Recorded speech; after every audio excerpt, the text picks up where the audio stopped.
I'm Maria, and welcome back to the Para Not So Normal podcast. I know it's been a long time since I've been able to record a new episode. During the time I've been gone, a lot has been happening in my life that has taken precedence over many things. This, unfortunately, being one of them. That being said, I do have plans for several episodes already, so I hope you enjoy them. On today's episode, we will continue to discover different haunted houses around Latin America. Like with all other episodes, this one comes with a warning. There may be discussions about murder, demons, and children being harmed, which may make this episode unsuitable for young audiences. Listener discretion is advised. Located in Central America, Honduras is a small country with about 10 million inhabitants. It was separated from Spain in 1821, from the Mexican Empire in 1823, and finally obtained its full independence on November 5th of 1838. In a small town named Santa Rosa in the department of Copán stood a stone structure in the center of a large property.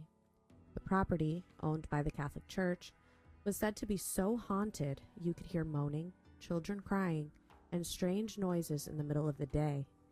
Visitors reported that on a hot day, the house and surrounding areas felt cold, and many have stated they tried to buy the property, but a paranormal presence stopped them. Locals believe the house is damned, and many fear dying if they step on its soil. It is said that anyone that has tried to live there has died mysteriously. No one actually knows what happened on the property to make it the way it was, but one legend from the 1960s and 70s said that a priest died in the house under suspicious circumstances, along with several children that also resided there. Since then, the house has been uninhabitable. Another story states that priests that built the house buried barrels of gold on the grounds, and their spirits stayed behind to protect the treasure. In the early 2000s, Univision did a story on the house, and the crew attempted to stay the night, but ended up leaving after just a few hours, terrified about what they encountered. The church, who still owned the property, stated the house was blessed many times and nothing paranormal is present. They also stated that the house was abandoned due to financial reasons, but would not give any more details.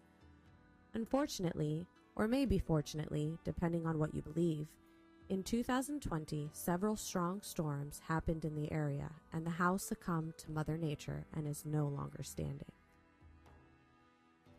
On the west coast of Puerto Rico, in the municipality of Mijangos, there stands a home the locals know as La Casa del Mustang. The house was constructed in 1972, and it is said that no one has ever lived in it, at least not for long. The structure currently stands with vines crawling up the sides and an old Mustang, the car, not the animal, in the marquesina, that no one has ever been able to move. Legend states that in 1972, a family moved into the home right after being built. The family fell on hard times shortly after move-in, and the father, in desperate need of financial relief, had a plan. During Holy Week, it is said, he performed a ritual and made a pact with the devil. He sold his soul for his family's success, and soon after, they won the lottery. The father bought a classic Mustang with the winnings, and the family settled into their new home. It did not take long for everything to change. The family home was plagued with dark spirits to the point where no one could rest or be at peace in their own home. Priests were called in to bless the home, yet somehow they were not able to enter the property. They decided to sell, but were unable to find any buyers. Ultimately, they decided to abandon the property. When they tried to leave with the car, it would not budge. No matter what they did, it would not move. So they left the car and never looked back. To this day, no one has ever been able to live in the house. Those that have tried claim hearing threatening voices coming out of thin air, banging on the stair rail, evil laughter, people walking within the house, and tapping on the glass windows. Some neighbors say they have seen figures moving past the windows, shadows running through the house, breaking things and slamming doors, and orbs floating around. Screaming and crying could be heard throughout the house when no one was there. Many have also tried to remove the Mustang from its resting place with no success. They have stated the atmosphere around the car feels heavy, and that some have tried to move it have been physically attacked by unknown forces. A crane was once used, or so they say, and the chain broke as soon as they began to pull. At some point, the Mustang was set on fire and burned to try and remove the evil spirits attached to it. The current owners of the property, they do not live there, just so that we're clear, and some neighbors say that the property is not haunted, it never was, that there is no curse, and the Mustang can in fact be moved. They also stated that it was burned by a family member with mental instability and not part of a ritual to get rid of spirits. I don't know. If the house isn't haunted, then why has no one lived there since the 70s? And why not just get rid of the Mustang? Who knows? About 50 or so miles northeast of Mijangos is the municipality of Arecibo. Here you can find Casa Betana, also known as Casa del Alemán. It is said to have been built in the 1940s and belonged to a German family by the surname Oysters. This family was rumored to have reported secrets and information back to Germany in World War II. No one knows what happened in the house while the German family occupied it, but shortly after they left, it became a spiritual retreat for a nearby church and was later acquired by the Ortiz Toro family. Like I had mentioned before, no one knows what happened there, but it is said that an older woman died in a car accident on the property and a younger one died falling off the cliff located towards the back of the same. There have been many stories about murders and suicides surrounding the property, and since 1987, several people have tried to capture paranormal events. Chains rattling and screaming is heard, as well as apparitions of a lady covered in blood have been seen. The silhouette of a little boy screaming out "Papa" has been captured by investigators, as well as multiple sound bites of various unbodied voices. Some think this may be a portal to another dimension. What do you think? Moving on to Monterrey, Mexico, La Casa de los Dubos was built in 1970 by a wealthy couple whose daughter was paralyzed. Because their daughter moved about via wheelchair, the house was designed for accessibility and ease. According to legend, the house was cursed from the start. Construction workers were always uneasy during the build as they always heard strange noises and tools would disappear. One day, a terrifying scream was heard. By the time they recognized it was one of their own, they heard the sound of their friend's body hitting the floor. A few weeks later, another worker fell through a window, and before he died stated, "He doesn't want us here." Many workers began quitting out of fear, and it was difficult to find replacements as word got around quickly. Despite the issues, the father was proud of what he was having built for his daughter and decided to show her. His daughter, out of curiosity, separated from her father and went to go look around. While the father was on the first floor trying to find his daughter, he heard the unmistakable sound of metal hitting concrete. It was at that moment he knew something went terribly wrong. His daughter, while exploring, somehow had lost control of her wheelchair and flew out of an open window to her death. After that accident, no one would step foot in the house except for the father, who after years of drinking and grief took his own life within the property. For over 40 years, the house remained vacant and was said to be the location of secret pacts, more unexplained deaths, and apparitions.